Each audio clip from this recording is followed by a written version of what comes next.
व्यक्ति हमेशा शांत रहता है वह परमानंद में डूबा रहता है, क्योंकि वो अपने मुंह को बंद रखता है। इसलिए आज हम आपको मौन की गहराई में कितना सारा आनंद छुपा हुआ है, ये एक प्रसिद्ध कहानी के माध्यम से बताएंगे। तो चलिए कहानी की शुरुआत करते हैं। दोस्तों, बहुत समय पहले की बात है।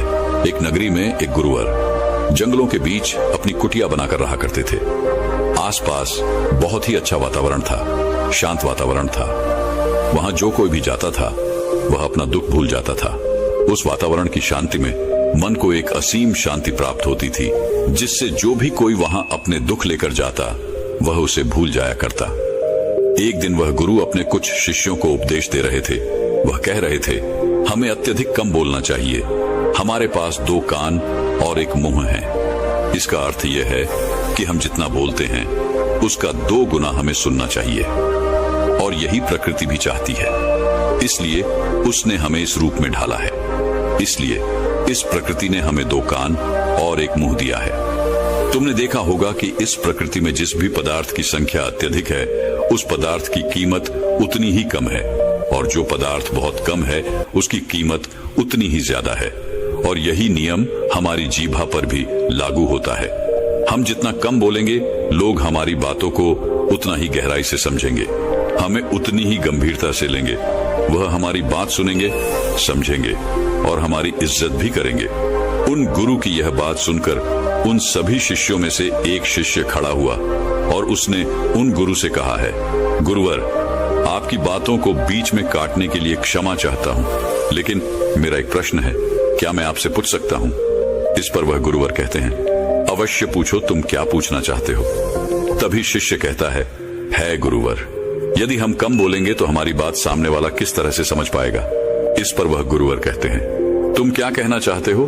तभी वह शिष्य उन गुरुवर से कहता है, गुरुवर, मान लीजिए कि मुझे किसी को उपदेश देना है और मैं उस उपदेश को थोड़ा ही बताता हूँ, अर्थात कम बोलता हूँ, तो भला वह उपदेश उन लोगों को किस तरह से समझ में आएगा? और यदि मैंने उनसे कम शब्द कहे, कम बातें कही और उन लोगों को वह बात समझ नहीं आई, तो वो लोग मुझे गलत समझेंगे, या फिर यह भी हो सकता है कि वो लोग मेरी बातों का गलत मतलब निकाले। और हमने अक्सर अपने आसपास ये भी देखा है कि जब भी कोई झगड़ा करता है, मारपीट करता है, ऐसे समय पर जो व्यक्ति शांत रहता है, कम बोलता है, लोग उसे डरपोक समझते हैं, उसे मारते पिटते हैं, उसे डरपोक समझकर उसका उपहास करते हैं, अपशब्द कहते हैं, लेकिन वह कम बोलने वाला व्यक्ति उनसे कुछ नहीं कह पाता। इसीलिए है गुरुवर, तो ऐसे समय पर भी क्या हमारा शांत रहना उचित होगा? तभी वह गुरुवर मुस्कुराने लगे और अपने उस शिष्य से कहते हैं, मैं तुम्हें एक कहानी सुनाता हूँ। इस कहानी के जरिए तुम्हें तुम्हारे सभी सवालों के जवाब मिल जाएंगी। इस कहानी को बड़े ही ध्यानपूर्वक सुनना और इसे समझने का प्रयास करना। बहुत समय पहले की बात है। एक छोटा सा राज्य था। उस राज्य का राजा अत्यधिक धनवान था। उसके पास किसी चीज की कोई कमी नहीं थी। उसका परिवार, उसका राज्य बहुत फला फूला हुआ था। प्रजा अपने राजा से बहुत खुश थी। प्रजा हमेशा अपने राजा का गुणगान किया करती थी। एक दिन वह राजा भरे राज्य दरबार में यह ऐलान करता है कि जो भी व्यक्ति मेरे मन की बात मुझे साफ और स्पष्ट तौर पर बता देगा, मैं उसे 100 सोने के सिक्के इनाम में दूंगा। राजा ने जो यह ऐलान किया था, ये बात पूरे राज्य में फैल गई। राज्य के हर कोने से बड़े बड़े विद्वान, बड़े बड़े साधु, बड़े बड़े पंडित, बड़े बड़े ज्ञानी सभी राज दरबार में उपस्थित होने लगे। कोई कहता कि है राजन, आप बहुत धनी है, तो कोई कहता आप बहुत विद्वान हैं। कोई उनकी राज्य की प्रशंसा करता, तो कोई उनकी वीरता की गुण गाता। कोई उनकी प्रजा के बारे में कहता, तो कोई उनकी ज्ञान की बातें करता। लेकिन सभी की बातें सुनकर राजा केवल एक ही बात कहता था, नहीं, इनमें से कोई भी बात मेरे मन में नहीं है। इनमें से कोई भी बात मेरे दिल की है ही नहीं। सभी ने बहुत प्रयत्न किए, सभी ने बहुत अच्छी अच्छी बातें उस राजा को बताई, लेकिन राजा हर बार केवल एक ही बात कहता था कि जो भी बातें आप लोगों ने कही हैं, ऐसी कोई भी बात मेरे मन में है ही नहीं। ये बात सुनकर वहां पर उपस्थित सभी लोग बहुत निराश हो चुके थे। किसी को कुछ समझ नहीं आ रहा था कि आखिर राजा के मन में क्या चल रहा है। राजा किस बात से प्रसन्न होंगे और कैसे उन्हें वह 100 सोने के सिक्के प्राप्त होंगे। जहां एक तरफ राज दरबार में बड़े बड़े विद्वान, पंडित साधु उपस्थित थे। वहीं दूसरी तरफ उसी नगर में एक गरीब ब्राह्मण भी रहता था। एक दिन उसकी पत्नी उस ब्राह्मण से कहती है, आप यहाँ बैठे बैठे क्या कर रहे हो? राज दरबार में जाओ। राजा ने ऐलान किया है कि जो भी उनके मन की बात उन्हें बताएगा, उन्हें वह 100 सोने के सिक्के इनाम में देंगे। यह आवाज सुनने के बाद से बड़े बड़े विद्वान, बड़े बड़े पंडित, बड़े बड़े साधु और बड़े बड़े ज्ञानी राजा के दरबार में उपस्थित हैं और उन्हें तरह तरह की बातें बता रहे हैं। आप भी वहां क्यों नहीं जाते? आप भी वहां जाओ। राजा को उनके मन की बात बताओ ताकि राजा प्रसन्न हो सके और आपको इनाम में 100 सोने के सिक्के दें। अपनी पत्नी की यह बात सुनकर वह ब्राह्मण कहता है, तुम मूर्ख हो क्या? वे लोग राजा के बड़े खास लोग हैं, वो बड़े विद्वान हैं, पंडित हैं, ज्ञानी हैं उनके सामने। भला मैं क्या हूं? वह काम बड़े बड़े पंडितों का है, बड़े बड़े साधुओं का है, जिसने भी इस दुनिया का बहुत सारा ज्ञान अर्जित किया होगा। यह उसी के बस की बात है, मेरे बस की नहीं। वैभव राजा के मन की बात किस तरह समझ सकता हूं? हम गरीब हैं और हमें उस राज दरबार में जाने के लिए भी अनुमति चाहिए, और ऐसे में तुम मुझे उस राज दरबार में भेजना चाहती हो। यदि मैंने उनके मन की बात कह भी दी तो वह भला हमें 100 सोने के मोहरे क्यों देंगे? अपने पति की यह बात सुनकर उसकी पत्नी कहती है, ओहो, मुझे कुछ नहीं पता। आप उस राज दरबार में जाइए और जैसा मैं कहती हूँ बिल्कुल वैसा कीजिए। जब आप उस राज दरबार में जाएंगे और राजा जब आपकी तरफ देख रहे होंगे, तब आपको पूर्व दिशा की तरफ अपनी एक उंगली उठा देनी है। और मुझे पता है कि राजा बहुत समझदार है, वह आपकी बात जरूर समझ जाएगा और आपको 100 सोने के सिक्के इनाम में देगा।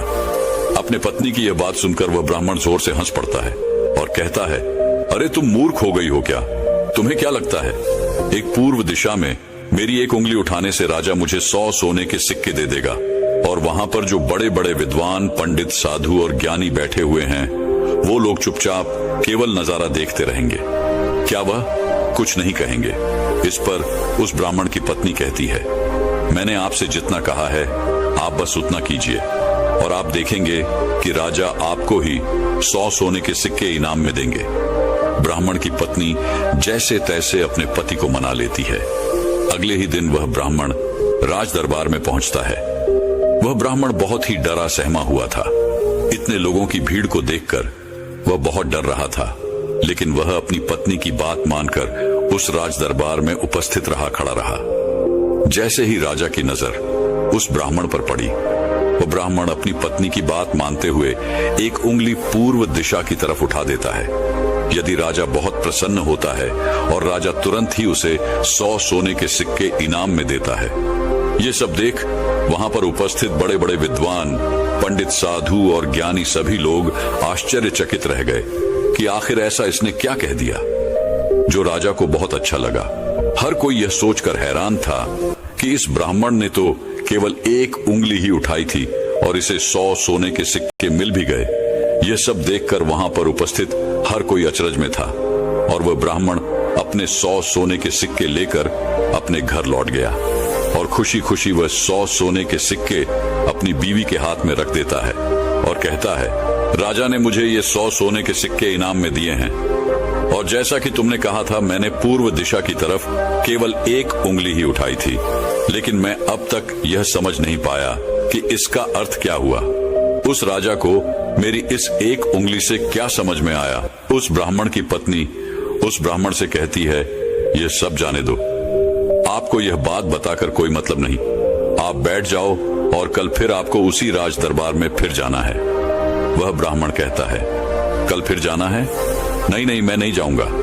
वैसे भी आज सभी लोग मुझे घूर घूर कर देख रहे थे, न बाबा न मैं नहीं जाऊंगा। लेकिन जैसे तैसे उसकी पत्नी उसे समझा लेती है। अगले दिन ब्राह्मण एक बार फिर तैयार होता है और अपनी पत्नी से पूछता है, अच्छा बताओ आज मुझे क्या करना है?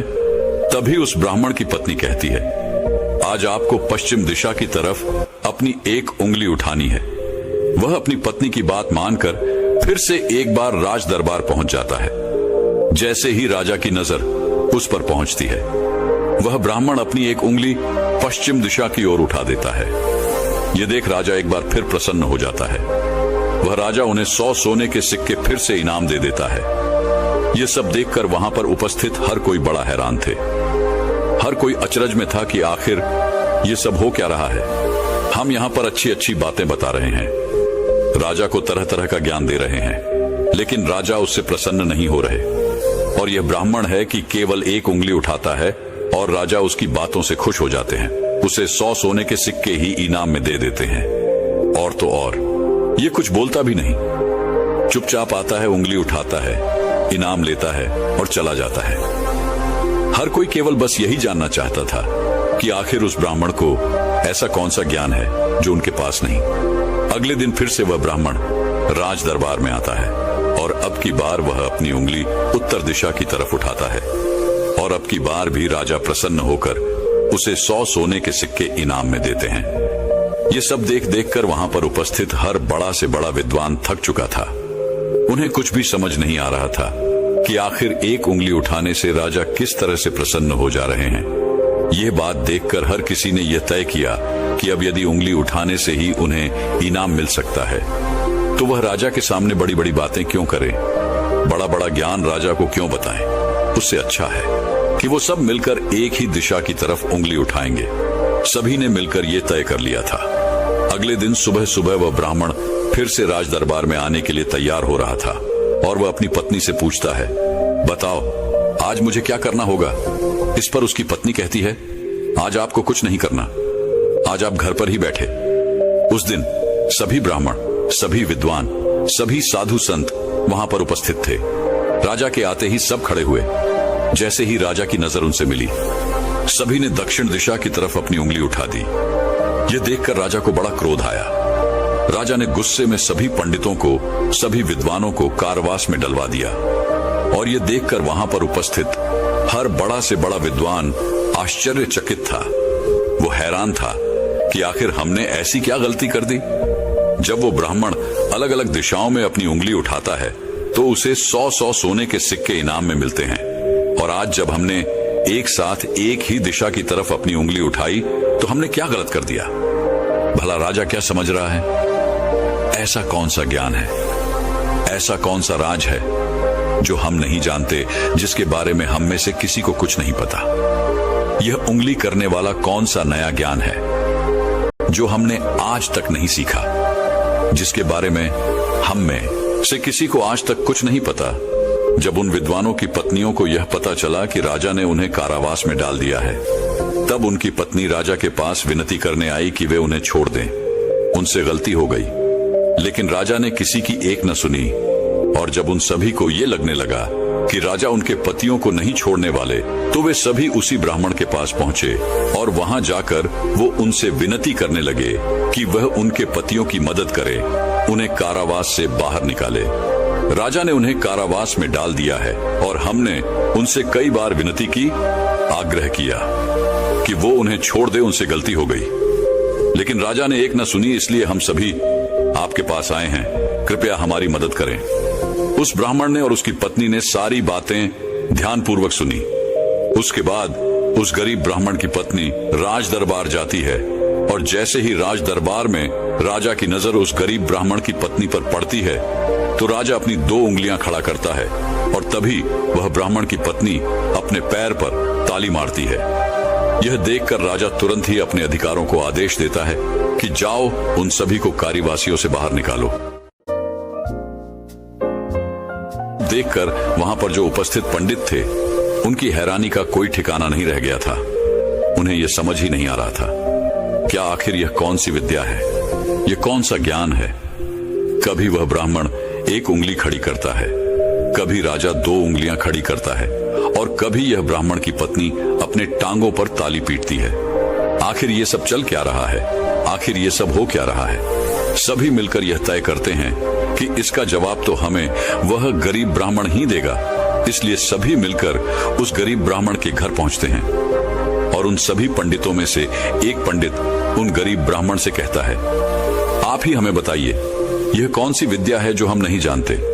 आपको भला राजा ने इतनी बार इनाम क्यों दिया, और जब हमने एक दिशा में उंगली उठाई तो हमें कारावास में डाल दिया, और जब हमारी पत्नियां हमें छुड़ाने आई, उन्होंने राजा से विनती की, राजा से आग्रह किया कि वह हमें छोड़ दें, लेकिन राजा ने उनकी एक ना सुनी।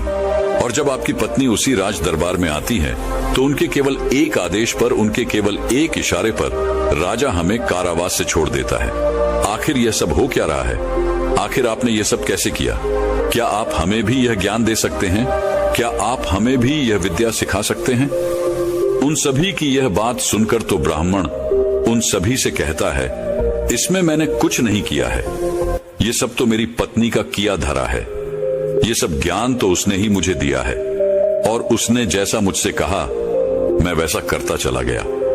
तभी वो ब्राह्मण की पत्नी उन पंडितों से कहती है, मैंने पहले दिन अपने पति को कहा था कि वह पूर्व दिशा की ओर अपनी एक उंगली उठाए और उन्होंने बिल्कुल वैसा ही किया, क्योंकि राजा का पूरा राज्य पूर्व दिशा में फैला हुआ है और पूर्व दिशा में उनका यह राज्य अटल रहे, अटल रहे। कुछ यही बात राजा के मन में भी चल रही थी, जो राजा के दिल की बात थी। इसीलिए राजा प्रसन्न हुआ और राजा ने मेरे पति को 100 सोने के सिक्के दिए। दूसरे दिन जब मेरे पति आए तो मैंने उन्हें कहा कि तुम आज के दिन पश्चिम दिशा की तरफ अपनी एक उंगली उठाना, जिसका अर्थ यह था कि आपका राज्य सूरज के उगने से ढलने तक के बीच में आप ही का राज्य रहेगा। यह बात राजा समझ चुके थे, क्योंकि राजा बहुत ज्ञानी है। इसी कारण राजा ने फिर से प्रसन्न होकर मेरे पति को 100 सोने के सिक्के दिए। तीसरे दिन मैंने अपने पति को यह कहा था कि वह उत्तर दिशा की ओर अपनी उंगली उठाए और इन्होंने राज दरबार में बिल्कुल वैसा ही किया। उत्तर दिशा की तरफ उंगली उठाने का अर्थ यह था कि जिस प्रकार इस राज्य के जो पहले राजा थे उनका राज्य अटल था, ठीक उसी प्रकार आपका राज्य भी अटल रहेगा। और यह बात भी राजा के मन की ही थी, जिस कारण राजा ने प्रसन्न होकर उन्हें 100 सोने के सिक्के इनाम दिए। लेकिन चौथे दिन जब मेरे पति तैयार होकर राज दरबार के लिए निकल रहे थे, तब मैंने इन्हें मना कर दिया। मैंने इन्हें घर पर ही बिठा दिया, क्योंकि मैं जानती थी अब आगे हमें कोई भी सोने के सिक्के नहीं मिलने वाले। उनके मन की जो भी बातें थी वो हमने पहले ही कर दी थी। लेकिन उसी वक्त आप लोगों की मूर्खता के कारण आप सभी ने दक्षिण दिशा की तरफ उंगली उठा दी और इधर तो राजा रावण का राज्य चला गया। उसे मार दिया गया था, इसलिए राजा ने इसे एक गलत निर्देश समझा, एक गलत संदेश माना और आप सभी को कारावास में डाल दिया। तभी उन सभी पंडितों में से एक पंडित यह कहता है कि ये सब तो ठीक है, लेकिन आपने हमें बाहर कैसे निकाला, जबकि राजा ने तो हमें बाहर निकाले से मना कर दिया था। तभी वह ब्राह्मण की पत्नी कहती है, जब मैं अपने हाथों में चारा लेकर राज दरबार पहुंची तो राजा ने 2 उंगली खड़े कर दी और मैं उनका संदेश समझ चुकी थी। इसलिए मैंने अपने हाथों से अपने पैरों पर काली पीटी, जिसका अर्थ यह था कि यह तो केवल जानवरों की जैसे हैं, ये तो केवल खाने वाले हैं। राजा का अर्थ यह था कि जानवर 2 प्रकार के होते हैं, सिंह वाले और बिना सिंह वाले, और मेरे ताली पीटने का अर्थ यह था ये तो बिना सिंह वाले हैं और इनसे आपको कोई नुकसान नहीं, ये तो केवल खाने वाले जानवरों में से हैं, ये आपको कभी भी नुकसान नहीं पहुंचा सकते। और इसी कारण राजा ने आप सभी को कारावास से बाहर निकाल दिया। इतना कहकर उन गुरु ने अपनी यह कहानी यहीं पर समाप्त कर दी और आगे वह अपने शिष्यों को उपदेश देते हुए कहते हैं कि हम कम से कम शब्दों में भी किसी को बड़ा से बड़ा ज्ञान दे सकते हैं। इससे यह भी साबित होता है कि हम कम से कम शब्द बोलकर अपना ज्ञान किसी को भी समझा सकते हैं। लेकिन यहाँ पर एक बात और समझने वाली ये है कि जो ज्ञान अर्जित कर रहा है, जिसे हम यह ज्ञान दे रहे हैं, वह अभी उस ज्ञान को समझने वाला होना चाहिए, ज्ञानी होना चाहिए। तभी तो ज्ञान देने का हमारा मकसद पूरा हो सकेगा। अन्यथा हम चाहे कितने भी शब्द बोले, उसे कितना भी समझा ले, उसे कितना भी ज्ञान क्यों ना दे दे, हमारा मकसद कभी पूरा नहीं हो पाएगा, क्योंकि वह हमारी बातें कभी समझ ही नहीं पाएगा।